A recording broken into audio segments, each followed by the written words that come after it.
You were taught that grace means God accepts you as you are.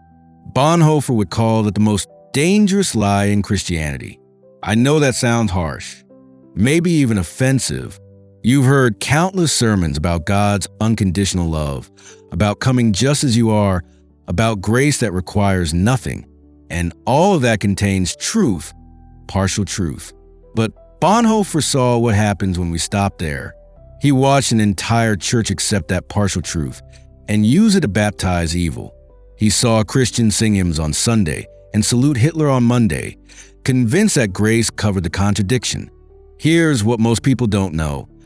Bonhoeffer wasn't executed for complicated theology. He was hanged for taking Jesus seriously, for believing that grace actually changes you, for insisting that following Christ costs everything, not nothing. We've turned him into a quote machine. You've probably seen his words on Instagram. Beautiful typography, inspiring phrases, easy to share. When Christ calls a man, he bids him come and die. We double tap it. We move on. We miss that he meant it literally. He died in a Nazi prison camp because he refused to separate faith from obedience, grace from discipleship, Sunday from Monday. That's why this video isn't what you expect. I'm not giving you 10 inspirational quotes to make you feel better about your life. I'm giving you 10 quotes that will dismantle your comfortable Christianity. If you let them, these are the most famous Bonhoeffer quotes. They're not the easiest. They're the ones that expose the lies we believed about grace, discipleship, and what it actually means to follow Jesus in a culture that wants convenient religion. You're here because something feels hollow. Maybe your faith feels like going through motions. Maybe you sense that American Christianity looks nothing like the Book of Acts. Maybe you're exhausted pretending that comfort and cross are compatible.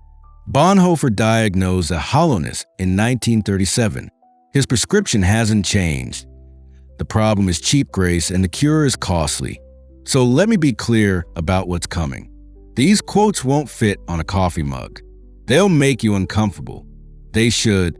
Bonhoeffer wrote from prison, "We have been silent witnesses of evil deeds. We have learned the arts of equivocation and pretense." If that doesn't sting, you're not paying attention. I know you're tired of shallow Christianity. You didn't come to faith for a self-help program with Jesus branding. You wanted transformation. You wanted truth. You wanted something worth dying for, not just something to make Sundays pleasant. What you're about to discover is Bonhoeffer unfiltered, not domesticated for comfortable consumption, but dangerous in the way Jesus is dangerous. These 10 quotes represent the core of his theology. Cheap grace versus costly grace, obedience as a pathway to faith, discipleship as death to self, and the church as Christ existing in community. By the end, you won't have inspirational content for your next post. You'll have a roadmap for actual discipleship. And you'll understand why the man who wrote these words chose execution rather than compromise. Bonhoeffer isn't popular theology. He's prophetic theology. And if you're ready for truth that transforms rather than entertains, you're in the right place. If you're serious about understanding discipleship as Bonhoeffer lived it, not as American Christianity has repackaged it, subscribe to this channel. We don't do easy theology here. We do honest theology. The kind that costs something. Before we dive into the quotes themselves, we need to address something critical. What makes a Bonhoeffer quote essential? Because if we're honest, most Bonhoeffer quote lists are theological clickbait. They pull the most palatable phrases, strip away context, and serve up inspiration that Bonhoeffer himself will reject as cheap grace. So here's my criteria, drawn from Bonhoeffer's own theological methodology. An essential quote must do 3 things. First, it must expose the gap between cultural Christianity and biblical discipleship. Bonhoeffer had zero interest in making people feel good about nominal faith. Second, it must be grounded in concrete obedience, not abstract theology. Bonhoeffer despised theology that didn't transform Monday morning. Third, it must cost something. If a quote doesn't challenge you, it's not truly Bonhoeffer. Let me show you what I mean with context. When Bonhoeffer wrote The Cost of Discipleship in 1937, he wasn't writing devotional literature. He was writing a manifesto against the German church's capitulation to Nazism. The German Christians, actual church leaders, argued that you could follow Hitler and Jesus simultaneously. That grace meant God overlooked your politics, your racism, your comfort. Bonhoeffer called that heresy. Here's what makes this relevant to you today. American Christianity faces the same temptation. Not Nazism, obviously, but the temptation to domesticate Jesus, to make grace cheap, to believe that following Christ requires no fundamental reorientation of your life, your wallet, your Monday through Friday. We've been taught that grace means God loves you no matter what you do. Bonhoeffer would say that's true, but incomplete. God loves you too much to leave you as you are. Think about the sermons you've heard. How many emphasize what Christ has done for you versus what Christ calls you to do? How many offer comfort versus challenge? How many assure you that you're fine versus demanding that you die to self? I'm not saying we should neglect God's finished work on the cross. I'm saying Bonhoeffer forces us to ask, what does grace actually produce in a life? The Reformers understood this. Luther spoke of justification by faith alone. But Luther also said, we are saved by faith alone, but the faith that saves is never alone. It produces fruit. It demands obedience. It transforms behavior. Somewhere between the Reformation and contemporary Christianity, we kept the faith alone part and dropped the never alone part. We create a version of grace that costs God everything and us nothing. Bonhoeffer watched that happen in real time. He saw churches full of people who intellectually believed correct doctrine, but lived indistinguishable from the culture. And he wrote to demolish that comfortable synthesis. That's why these quotes matter. Not because they're inspiring, but because they're diagnostic. They reveal whether you have genuine faith or cultural religion. So as we walk through these 10 quotes, I want you to do something uncomfortable. Don't just read them. Let them read you. Ask yourself, does this describe my discipleship, or does this expose my cheap grace? Because Bonhoeffer didn't write to make you feel better. He wrote to make you follow Jesus for real. One more thing before we start. These quotes are ordered intentionally. We begin with diagnosis. What's wrong with our understanding of grace? We move to prescription. What genuine discipleship looks like. We end with cost. What this will actually require from you. It's the same progression Bonhoeffer used. Expose a lie, present the truth, demand the response. You ready? Because the first quote destroys the foundation of everything you've been taught about grace. Now, let's begin with the first 3 quotes that diagnose the disease of cheap grace. Cheap grace is the mortal enemy of our church. Our struggle today is for costly grace. This isn't the opening line of The Cost of Discipleship by accident. Bonhoeffer starts here because everything else depends on understanding this distinction. Cheap grace is his term for what happens when we treat grace as a doctrine rather than an encounter with Christ. It's when we reduce salvation to transaction. Pray this prayer. Believe these facts you're in without any expectation of transformation. Here's how this plays out in American Christianity. You made a decision for Christ at some point. Maybe a youth camp, maybe a crisis moment. You prayed the prayer. You intellectually assent to the gospel. But has anything fundamentally changed about how you spend money? How you treat people who can't benefit you? How you respond to Jesus' actual commands in the Sermon on the Mount? If the honest answer is not really, Bonhoeffer would diagnose cheap grace. Costly grace, by contrast, is grace that demands everything because it gives everything. It's the pearl of great price that requires selling all you have. It's the treasure hidden in a field worth liquidating your portfolio. Bonhoeffer writes, costly grace confronts us as a gracious call to follow Jesus. It comes as a word of forgiveness to the broken spirit and a contrite heart. It is costly because it compels a man to submit to the yoke of Christ and follow him. It is grace because Jesus says, my yoke is easy and my burden is light. Notice the paradox. It costs everything, and it's easy and light. That's not contradiction. That's transformation. When you actually die to self, Christ's yoke becomes easy because you're not fighting it anymore. American Christianity tries to have easy grace without death to self. Bonhoeffer says that's impossible. The second quote takes us deeper into this diagnostic. Only he who believes is obedient, and only he who is obedient believes. This might be the most dangerous sentence Bonhoeffer ever wrote, because it demolishes the false dichotomy between faith and works. We've been taught, faith saves you, works follow optionally. Bonhoeffer says, you can't have faith without obedience, and you can't obey without faith. They're inseparable. Here's what makes this radical.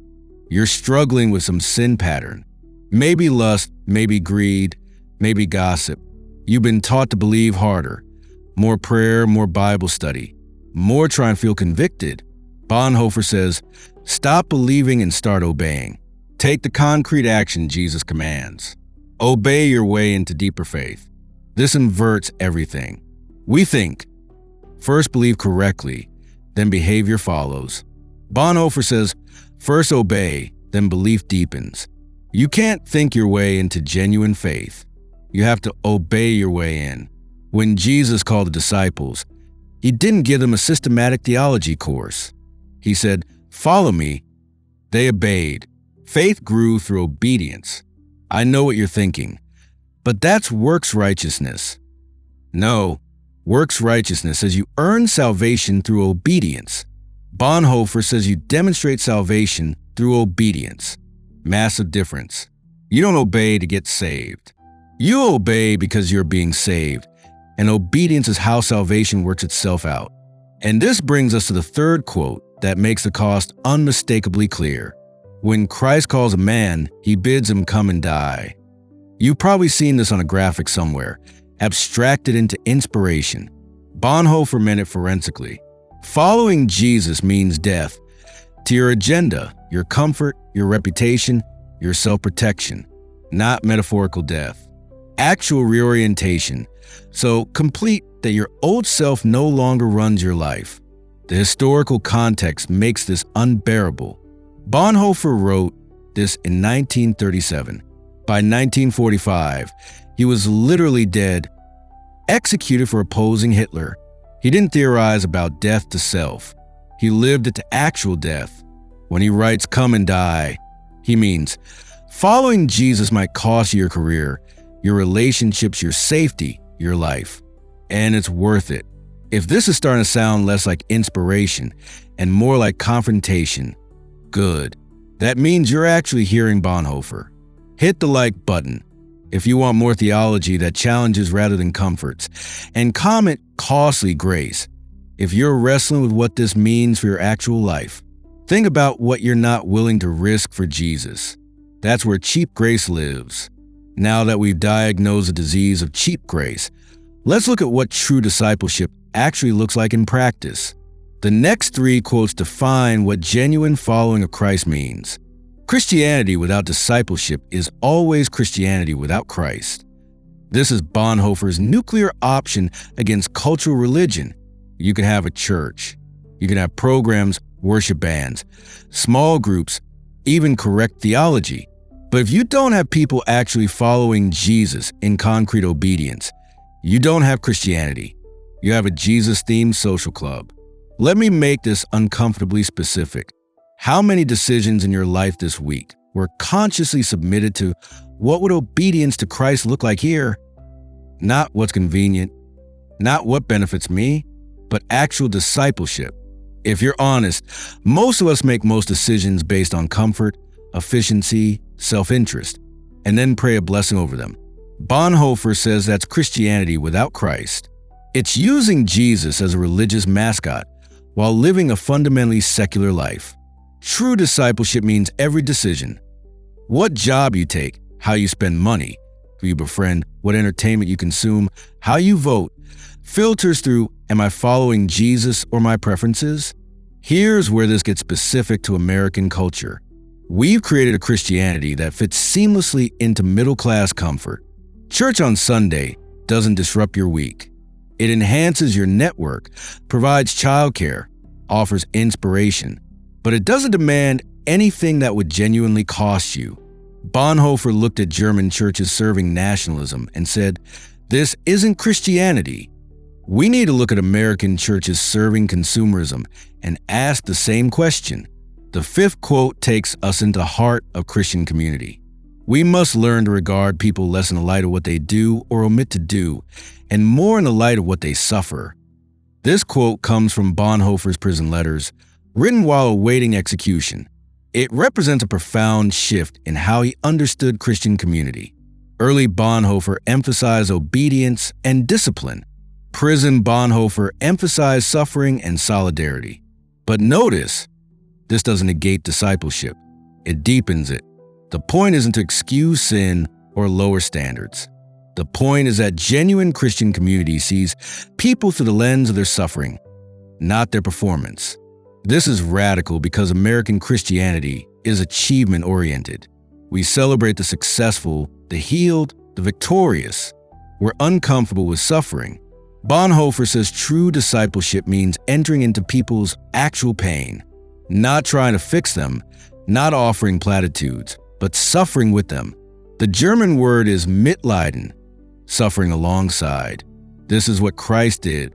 He didn't lecture from a distance. He descended into our suffering. Think about your Christian community. Do you know what people actually suffer? Not their prayer request versions, but their real anguish? Or do you keep relationships safely superficial? Bonhoeffer insists that discipleship without deep community is impossible. You can't follow Christ alone. You need people who know your struggles, call out your cheap grace, and suffer with you through transformation. And this leads to the sixth quote about what the church truly is. The church is the church only when it exists for others. Here's Bonhoeffer's ecclesiology in one sentence. The church isn't about preservation. It's not about maintaining institutions, filling budgets, or creating comfortable spaces for members. The church exists when it spends itself for those outside its walls. This cuts against every instinct of institutional religion. Churches naturally turn inward. We focus on member needs, building maintenance, program sustainability. We measure success by attendance and budget. Bonhoeffer says that's not the church existing. That's the church dying. True church life flows outward to the marginalized, the suffering, the forgotten. Let me ask you directly. Does your church exist for others or for itself? How much of your church's budget goes to actual service versus institutional maintenance? How many of your church's programs serve members versus community? I'm not trying to bash the local church. I'm applying Bonhoeffer's Diagnostic. He wrote from prison, "The church is only the church when it is there for others." This wasn't theory. The confessing church in Germany, Bonhoeffer's movement, risked everything to oppose Nazism. They didn't preserve themselves. They spent themselves. Many died. That's what exists for others means when you take it seriously. These three quotes shift from diagnosis to definition. We've identified cheap grace. Now we're seeing what costly grace produces. Discipleship is total reorientation, community as deep suffering with, and church as self-expenditure for others. Still with me? Because the next section addresses what you're already thinking. This is impossible. And you're right, it is impossible. But here's where Bonhoeffer confronts that impossibility head-on with quotes 7 and 8. We are not to simply bandage the wounds of victims beneath the wheels of injustice. We are to drive a spoke into the wheel itself. This quote represents Bonhoeffer's most politically radical moment. Early in his ministry, he focused on personal piety and church reform. But watching the Nazi regime, he realized that wasn't enough. Christian discipleship sometimes requires direct political resistance. Here's where American Christians get nervous. We've been taught to separate faith and politics. Stay in your lane. Don't be divisive. Preach the gospel, not social justice. Bonhoeffer demolishes that comfortable separation when the state becomes demonic. Christian obedience demands resistance. But notice what he's actually saying. He's not calling for political activism as a substitute for gospel proclamation. He's saying genuine gospel proclamation sometimes requires confronting systemic evil. You can't preach Jesus as Lord while Caesar acts like Lord. The confession Jesus is Lord was a political statement in Rome. It's still a political statement when earthly powers claim ultimate allegiance. Think about contemporary America. What are the wheels of injustice crushing people? Where is the church content to bandage wounds rather than stopping the machine? I'm not going to tell you what specific issues qualify. That's between you and the Holy Spirit. But I will tell you what Bonhoeffer would say. If your faith never brings you into tension with power, you're probably not following Jesus. You're following a domesticated version. Here's the test. What would you risk to stop injustice? Your reputation? Your job? Your freedom? Bonhoeffer risked and lost all three. He joined a plot to assassinate Hitler, a pastor involved in murder conspiracy. He wrestled with that theologically, but he concluded that allowing Hitler to continue was a greater sin than attempting to stop him. I'm not advocating violence. I'm pointing out that Bonhoeffer took discipleship to its logical conclusion. When obedience to Christ conflicts with obedience to state, Christ wins. Always, even at the cost of your life. The 8th quote makes this even more personal and inescapable. Silence in the face of evil is itself evil. God will not hold us guiltless. Not to speak is to speak. Not to act is to act. This is a quote that haunts me because it destroys the comfortable middle ground. You can't be neutral. Silence is a position. Inaction is an action. Refusing to take a stand is taking a stand for the status quo, for the powerful against the vulnerable. Bonhoeffer wrote this after watching the German church stay silent as Jewish neighbors disappeared. They didn't actively support the Holocaust. They just didn't oppose it loudly enough to cost them anything. And Bonhoeffer says that silence made them complicit. Now apply that to your context. What evil are you silent about? Because speaking would cost you. Maybe it's racism in your family. Maybe it's exploitation in your industry. Maybe it's abuse in your church. You're not doing the evil. You're just not confronting it. Bonhoeffer says that's not neutral. That's participation. Here's what makes this unbearable. It means you don't get to just focus on your personal holiness and stay out of messy situations. Discipleship drags you into the mess. It demands you speak when silence is safe. It demands you act when inaction is comfortable. I know what you're thinking, but I can't fight every battle. I can't address every injustice. You're right, you can't, but you can address the ones in front of you, the ones you have proximity to, the ones where your silence protects your comfort at others' expense. Bonhoeffer didn't try to fix everything. He focused on Nazi Germany because that's where God placed him. Your assignment is different, but the principle remains. God will not hold you guiltless for strategic silence. Let me be honest with you about why this matters. These last 2 quotes reveal why most Christians prefer inspirational Bonhoeffer to actual Bonhoeffer. Inspirational Bonhoeffer fits in a greeting card. Actual Bonhoeffer demands you risk something. He makes discipleship dangerous, and we'd rather it be safe. Now we arrive at the final 2 quotes that lay bare the full cost of discipleship. This is where everything we've discussed comes to its unavoidable conclusion. The cross is laid on every Christian. It begins with a call to abandon the attachments of this world. We're near the end, and I want you to notice something. We started with cheap grace, the diagnosis. We moved through what true discipleship looks like. We confronted the impossibility and the resistance. Now we're landing on cost, because Bonhoeffer never let anyone believe discipleship would be convenient. The cross is a metaphorical struggle. It's not my difficult boss is my cross to bear. The cross is the instrument of execution. When Bonhoeffer says the cross is laid on every Christian, he means following Jesus leads to death. Maybe not physical death, though it did for him, but death to every attachment that competes with Christ. Here's how to audit your attachments. What couldn't you lose without your life falling apart? Beyond oxygen and food, what feels non-negotiable? Your career? Your reputation? Your financial security? Your comfort? Your family's approval? Make that list. That's what abandon the attachments of this world means. I'm not saying those things are evil. I'm saying when they become ultimate, when you compromise obedience to Christ to preserve them, they're attachments that must be abandoned. The cross means being willing to lose anything that Christ doesn't explicitly promise. And here's what Christ promises: Himself.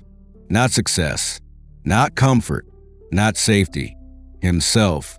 Bonhoeffer writes elsewhere, when we are called to follow Christ, we are summoned to an exclusive attachment to His person. Exclusive. Everything else becomes negotiable. Think about the rich young ruler. Jesus didn't tell everyone to sell everything. He told this guy to sell everything because wealth was his attachment. What's your equivalent? What would Jesus specifically tell you to abandon? Because until you're willing to abandon it, it's your God. And now, the final quote brings this cost into the realm of daily life. We must be ready to allow ourselves to be interrupted by God. We must not assume that our schedule is our own to manage, but allow it be arranged by God. This final quote shifts from dramatic martyrdom to daily disruption, because most of us won't face Hitler. We'll face Tuesday. And the question becomes, does Christ interrupt your schedule, or do you schedule Christ? Here's the tell. Someone has a need that disrupts your plan. Maybe it's your kid needing attention when you're busy. Maybe it's a friend in crisis when you're tired. Maybe it's a stranger asking for help when you're late. Your gut response reveals your God. If you're irritated by the interruption, you worship your schedule. If you see it as Christ disrupting you, you're learning discipleship. Bonhoeffer practiced this radically. He led an underground seminary during Nazi Germany. They could have focused exclusively on training pastors. Instead, they constantly got interrupted by Jews needing help, resistance fighters needing shelter, congregations needing support. And Bonhoeffer welcomed it. He saw God's hand in the interruptions. This is the daily discipline of costly grace. Not heroic martyrdom, though it might lead there, but hourly willingness to let Christ rearrange your agenda, to treat inconvenience as opportunity, to see people as divine appointments, not obstacles. Let me bring all 10 quotes together. They form a progression. Cheap grace is the enemy. Belief and obedience are inseparable. Following Christ means death. Discipleship is concreteness, not abstraction. Community means entering suffering. Church exists for others. Resist systemic evil. Silence is complicity. Abandon attachments. Welcome interruptions. This isn't inspirational content. It's a blueprint for costly discipleship. And the question isn't whether you found it interesting. The question is whether you'll obey it. Bonhoeffer didn't write to generate discussion. He wrote to generate disciples. These quotes aren't meant to be studied. They're meant to be lived. And the distance between reading them and living them is the distance between cheap grace and costly grace. So what will you do with these 10 quotes? Screenshot them for later? Or let them dismantle your comfortable Christianity? You came for 10 inspiring quotes. You got 10 demolition charges aimed at your cheap grace. And maybe you're angry. Maybe you're thinking, this is too extreme. Bonhoeffer faced Nazis. I face credit card debt and difficult co-workers. How is this relevant? That's exactly the question Bonhoeffer anticipated. He wrote, "The Christian life comes to mean nothing more than living the world and as the world, in being no different from the world. In fact, in being prohibited from being different from the world for the sake of grace." See what he's doing? He's calling out the exact objection you're raising. We justify cheap grace by claiming our context is different, less extreme, more nuanced. And Bonhoeffer says that's precisely how cheap grace operates, by making exceptions for our particular comfort. Here's what you now understand that you didn't understand earlier. These quotes aren't separate inspirations. They're a coherent theological system. Costly grace means obedience and belief are inseparable, which means following Christ requires death to self, which looks like concrete discipleship and community, expressed through church that exists for others, sometimes requiring political resistance, always demanding speech against evil, built on abandoning attachments, practiced through welcoming daily interruptions. It's one thing, one call, one Christ. And the reason most Christians never experience the power of genuine discipleship is that we've settled for partial obedience. We've taken the parts of Christianity that fit our lifestyle and ignored the parts that would disrupt it. We've created a customized Jesus who affirms our choices rather than confronting them. Bonhoeffer destroys that synthesis. He forces the question, will you follow Jesus or a sanitized version of Jesus? Will you embrace costly grace or continue in cheap grace? There's no middle ground. As he wrote, discipleship means adherence to Christ, and because Christ is the object of that adherence, it must take the form of discipleship. You can't adhere to Christ partially. You can't follow selectively. You can't choose which commands to obey. Either Christ is Lord of all your life, or he's not Lord at all. And now you know what Bonhoeffer knew. The call to discipleship is both terrifying and liberating. Terrifying because it costs everything. Liberating because it gives everything. The yoke is easy and the burden is light, but only after you've died to the false self trying to negotiate terms with God. So here's what happens next. You can close this video and return to comfortable Christianity. You can appreciate Bonhoeffer intellectually without letting him transform you practically. That's cheap grace. Or you can do something concrete. Start with one quote, not all 10. That's overwhelming and leads to doing nothing. Pick one that convicted you most. Maybe it's the silence quote because you've been avoiding a difficult conversation. Maybe it's the interruption quote because you worship your schedule. Maybe it's the attachment quote because you know exactly what you're clinging to instead of Christ. Take that one quote and obey it this week. Not think about it, not journal about it. Obey it. If it's a silence quote, have the conversation you've been avoiding. If it's the interruption quote, welcome the next disruption as Christ's appointment.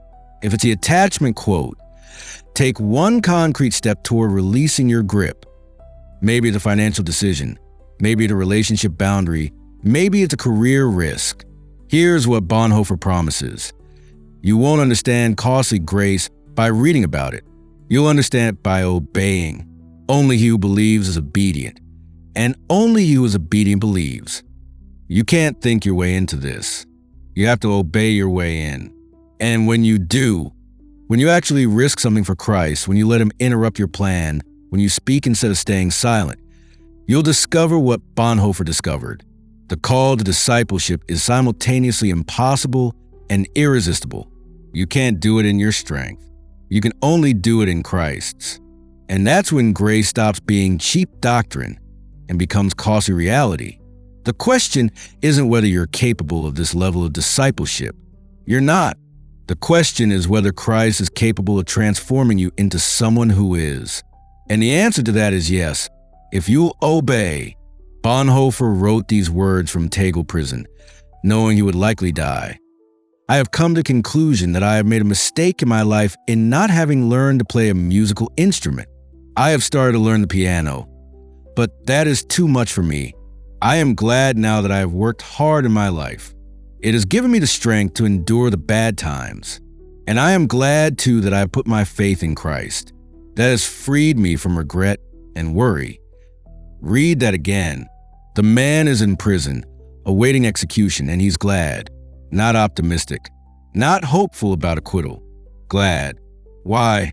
Because he lived discipleship instead of theorizing about it. Because he chose costly grace over cheap grace.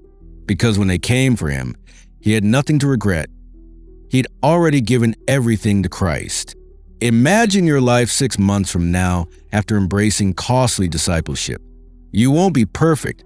Bonhoeffer never promised perfection. But you'll be free. Free from the exhausting pretense of manageable Christianity. Free from the hollow feeling that your faith is just cultural religion. Free from regret about roads not taken because you took the narrow road. This channel exists to explore theology that transforms, not just informs. Dietrich Bonhoeffer paid the ultimate price for taking Jesus seriously. We honor his legacy not by quoting him, but by obeying what he taught. Subscribe if you want more content that challenges your comfortable Christianity. Next video, we're diving into Bonhoeffer's concept of religionless Christianity, the idea that got him called a heretic by Christians and a Christian by secularists. See you there. And in the meantime, pick one quote and obey. God bless you.